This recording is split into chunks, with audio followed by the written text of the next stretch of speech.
Hi, I am Kidger on two wheels, and today I'll be test riding the Yamaha XVS 1300s.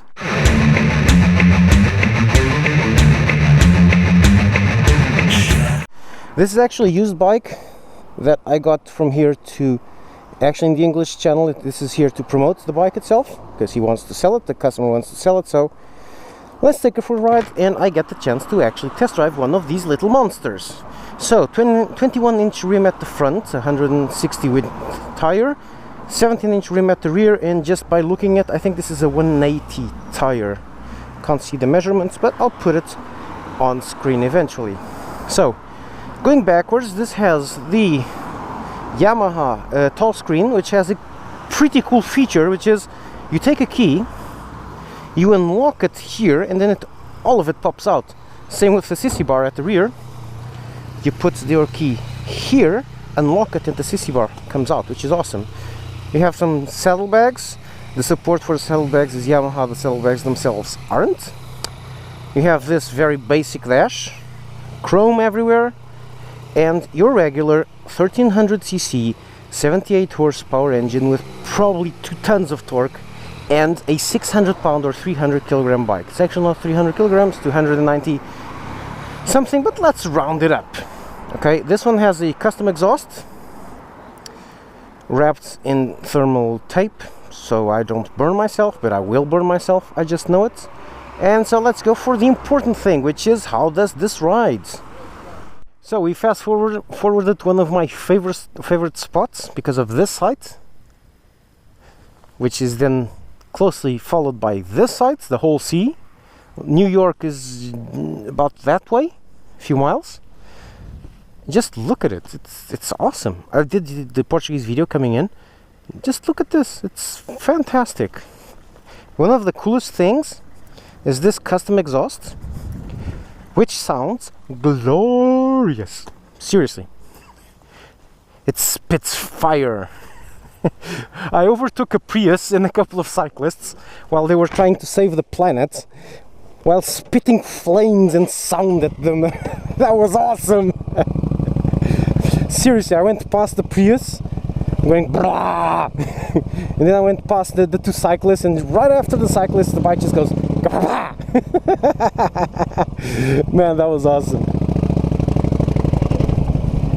I now understand a bit of the whole chopper thing in the US, because you have roads that are thousands of miles in a straight line, or a few hundred miles in a straight line.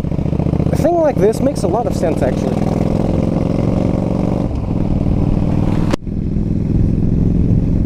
It actually makes quite a lot of sense.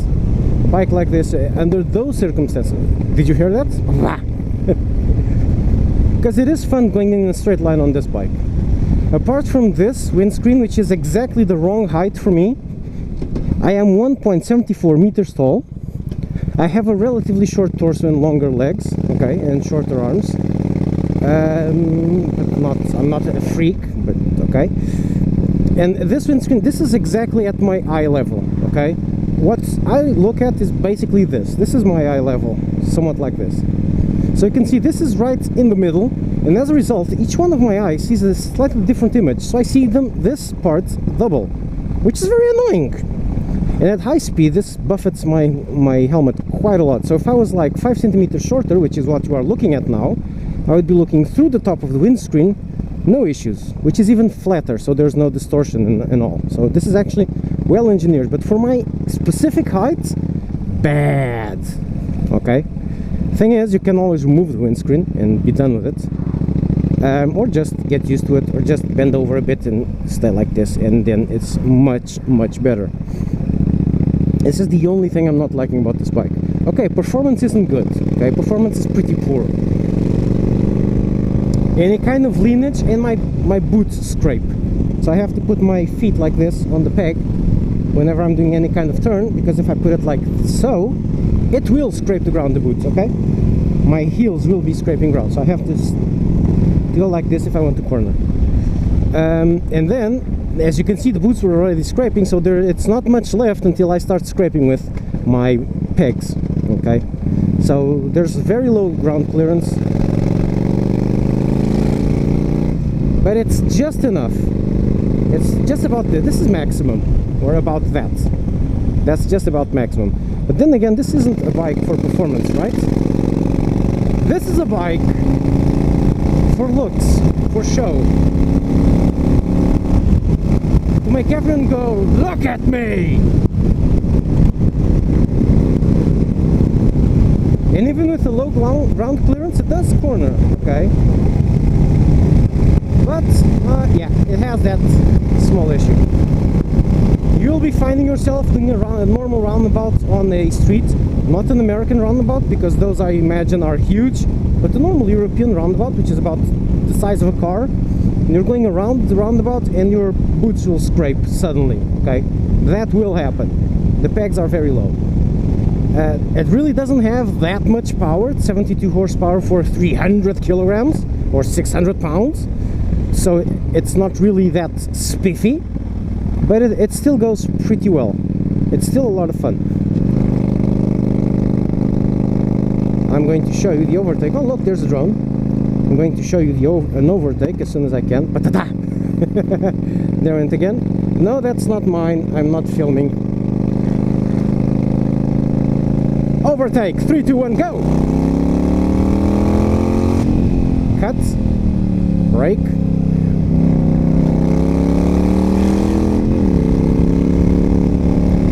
The only thing I really wish this had was ABS. Because of this massive weight, you clamp on the brakes and it's really easy to start locking up. I did a brake test at 80, front and rear. The rear locked almost instantly, but not an issue. I'll explain why. And then I did another one with just the front brake to mimic what I did in Abu Dhabi, and it braked slightly better, but the front locked up and I had to get off the brake immediately. That's why the ABS would be very useful. On the other hand, it wasn't much of an issue, because even though the rear locked up and the front locked up at another point, it still remained stable due to this very nice center of gravity. And that's the second point I really like about this particular one. It's 300 kilograms, but you don't really feel them. It doesn't feel like a ultra heavy bike. It just feels like a normal heavy bike, okay? Like a normal liter bike. Because the center of gravity is very low, quite likely, and it's probably very well distributed. There's some kind of magic going on about how the weight is distributed, if all the mass is centered on one spot or not. There's some sort of advantage of having the mass all centered on one spot, and there's other advantages of having the center of mass low, but the mass spread out front to back across the bike. I don't know that. There's some kind of advantages and disadvantages. Don't know, don't care. What I do know is that this bike does not feel 300 kilograms heavy. It feels like a 200 kilogram bike or less. It feels less heavy than my own XJ6, which is 220 kilograms or something like that. Because my XJ6 has a very high center of gravity, somewhere between your knees, and you feel that when cornering. And this one does not.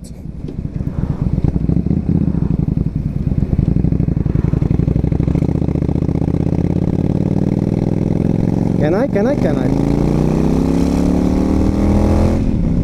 Like all bikes, more than enough power.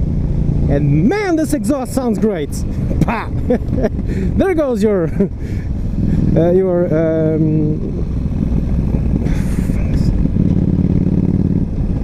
dot at the end of the phrase. I forgot the name suddenly. Full stop. There goes your full stop at the end of the sentence. Man, this exhaust sounds great. Pa! Wow, it brings a smile to your face. Okay, it's a bit expensive. I wouldn't buy one of these, okay? I'm having fun, but I wouldn't buy one of these for me. Because it's these are usually very expensive bikes, which then don't offer as much as other very expensive bikes. For the price of this, and I'm wagering this is like 1,100 euros or 12,000 euros. For the price of this, you could get a base model of an Africa Twin, which already has ABS and traction control, which this one doesn't. You could have a MT-09 Tracer kitted out to the gills, probably with even better suspension to get rid of the wobbliness at high speed.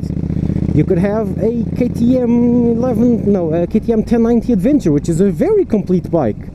Okay, it doesn't have that much equipment over this one, but it does have. Can you please stop, Mercedes? So yeah, that's why I wouldn't buy one of these for that. But I totally understand now why Americans like these, because these are very appropriate for that kind of roads. Look at this. Scrape. Oh, close. Scrape. Nope. Let's go to the mouth of hell.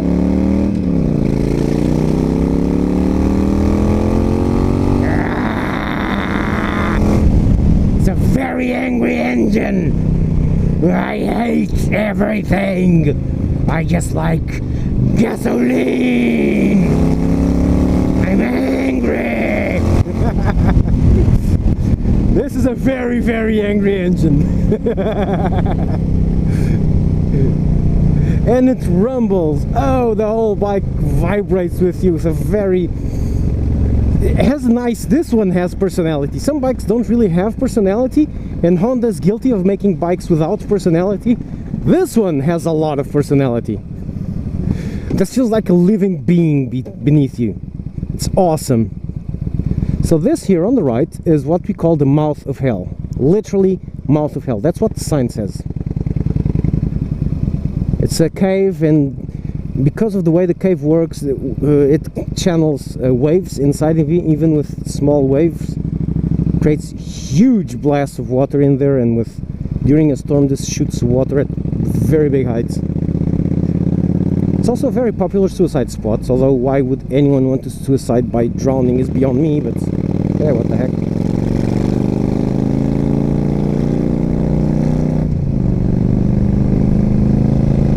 So I'm not taking this to the test track because this is not the bike for the test track. It would perform awful on the test track. I don't need to go there to know that. This would be horrible on the test track. I would go wide in every corner. I would be scraping pegs and then straightening up, and if I tried to push it, I would very likely end in a crash, which I don't want to do. It's not my bike. This is the environment for this bike, okay? Tourism. Strolling around. This is a bike for a sedated ride, and for the occasional full throttle fun, but generally for these sedate speeds. To look around. And frankly, to look around, some of these bikes are bad because they're very heavy, so whenever you try to look around you have to be careful or mindful at the speed you're going, because if you stop you fall over. Not this one, because this is very light, very easy. See, I even skidded the rear a little bit, no issues. When you stop on this bike you don't have to anchor your feet because it's not really going anywhere. And even if it does, it's perfectly manageable, which makes this an awesome cruiser, seriously. Okay, it doesn't have the Harley badge. Frankly, I think this is better than the one I tried, and that was a hugely expensive bike. Okay, it was a bit more refined, more engine, more ground clearance, a bit more performance, but this is a better cruiser simply because you can stop and not fall over. So I can look around to show you this, and I'm perfectly comfortable. I'm not grabbing the handlebar hard. I'm just going, oh, look at this. A bit of counter steer. Oh, there's a little old lady with a girl going past. Let's stop for them to cross. Just one foot, just the tip of the foot on the ground, and I'm perfectly safe and perfectly comfortable.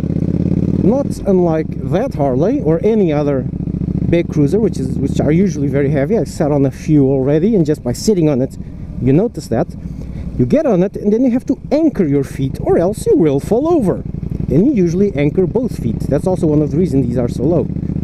So you can anchor, just bah, clamp onto the ground and hope you don't fall over. Not to this one, you just stop and put the tip of your finger on the floor just for balance. Which frankly is even better than my XJ6, which is a 600 sports tourer. What the hell? Right? On that note, it's awesome. If you want to take this to the twisties, you'll be sorely disappointed. Very disappointed if you take it to the twisties. For this, awesome. This is beginning to get a bit tight for it, but okay. It is what it is. No feet, no feet, no feet. Oh, there's a pizza delivery guy behind me. Now let's try it out in traffic. That's left lane. Okay, that's cool. Where do these guys want to go? I'm not sure. That's a Maserati.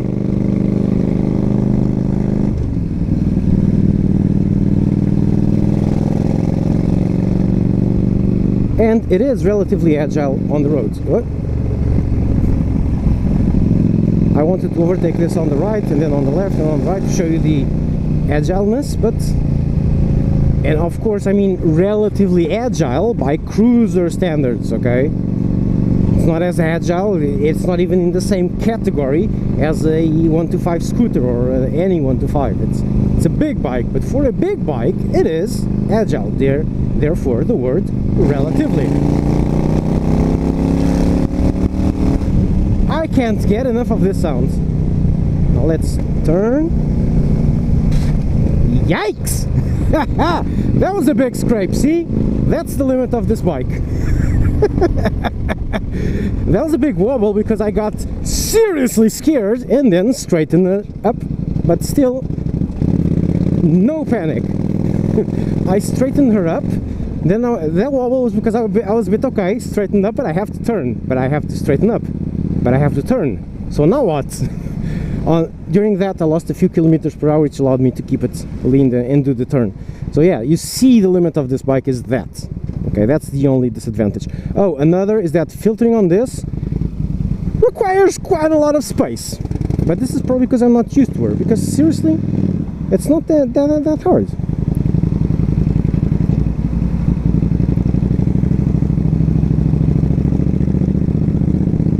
It's seriously not that hard. I think I could actually filter relatively well on this one. The handlebars aren't that wide. They're actually quite close to me, so that makes it comfortable. I forgot to say about that. I'm leaned over, but not that much. It's the same position as if you were sitting at the table.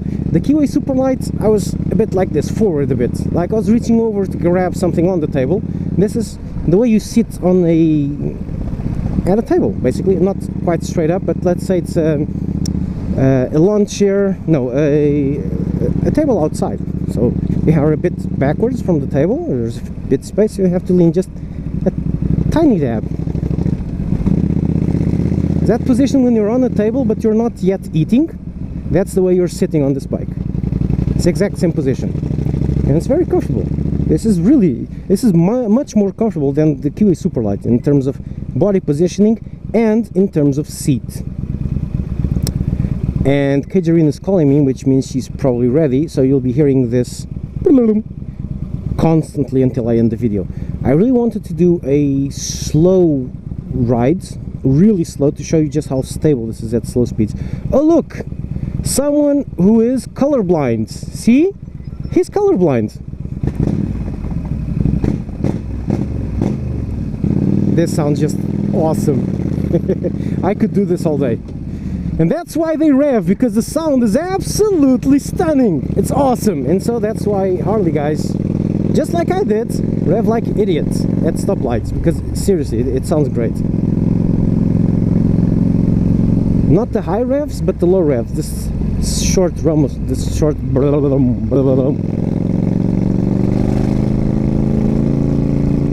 going to have to turn left here, which is going to be challenging. Oops, too much brake. Ouch, ouch. Stiff suspension. Oh, I forgot what I wanted to do. Let's go for a slow ride. Let's go back. Look, I'm reversing on a bike. Whoa, whoa, whoa. This doesn't work reversing, okay. The stableness goes away when you start reversing. Now I'm nervous. Okay, now let's go slowly forward. Look at this. Perfectly stable. It's... Look how slow I can go without feet. Just look at this. Huh? No issues. So yeah, this would work for filtering. It would. This one here sounds better. Sorry.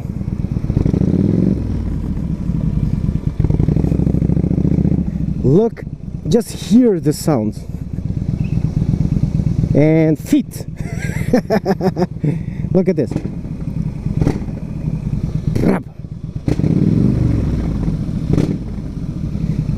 from the outside. This has to be done from the outside so you guys can hear this. There's a lot of heat coming from this exhaust, but listen to this.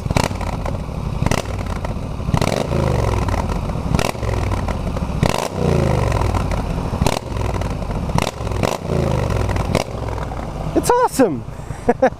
So yeah, the Yamaha XVS 1300s. God, I hope I didn't make a mistake on the name. It's bloody fantastic. Look, you can see the fan going around. Round and round she goes. Everything's exposed. What a cool little bike. Wouldn't use it for me. Wouldn't buy it. You saw why. But yeah, this is a nice one. Okay, Gerald.